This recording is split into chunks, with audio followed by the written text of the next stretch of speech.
Today marks the 25th anniversary of one of the most notorious unsolved crimes in Texas, the yogurt shop murders. 4 teenage girls were murdered in North Austin at the yogurt shop. It was set on fire, and when it was put out by firefighters, that's when they found the bodies inside, tied up, stacked on top of each other.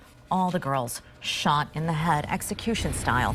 Alicia Enns is live for us in North Austin, getting an update from investigators who are very close to this case. And are they any closer, Alicia, to solving it?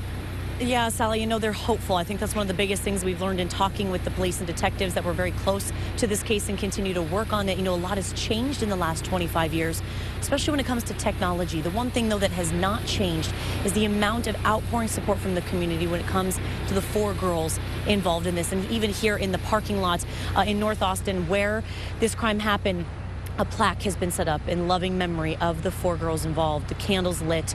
And this just goes to show that this was something that firefighters thought was a fire at a yogurt shop turned into a quadruple homicide, and now families forever touched by something like this tragedy. And we spoke with police that say they frequently revisit this case, hoping to find any new answers in the deaths of Eliza, Amy, and sisters Jennifer and Sarah.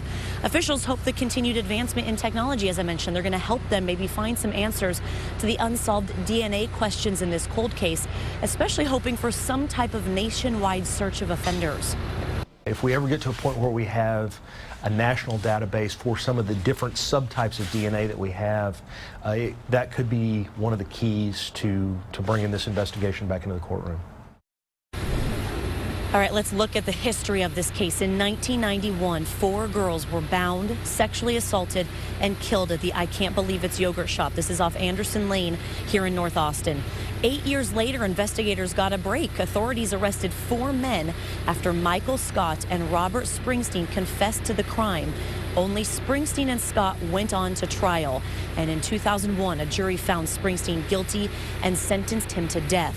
It was then in 2006 the state's highest criminal court ruled Scott's confession was improperly used to convict Springsteen. Both men's convictions were then overturned. Scott and Springsteen got out of prison in 2009.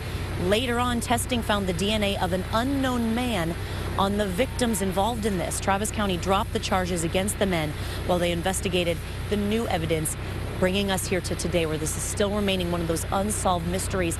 Talking with the detectives, he said that one of the 4 original suspects in this has since died, but he does believe that the other 3 men involved in this are still considered suspects. And as you heard him mention at the very beginning of this is still a case that they frequently visit. 8 different detectives that work in the homicide, cold case, and missing persons unit who say that this is something that they'd still visit, still trying to work on, get some answers for this family. John, I'll send it back to you. Alicia, thank you. And the night those girls were found, for the people there, it is still fresh in their minds. And we've teamed up with our partners at Crime Watch to keep the story of those 4 teenagers alive.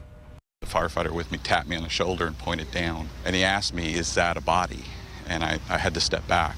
And it was. I saw another body. I knew that it wasn't right. Something was not right. I heard my mom scream. I walked in the living room. She looked at me and said, Amy's dead. I mean, play that over in your mind time and time again.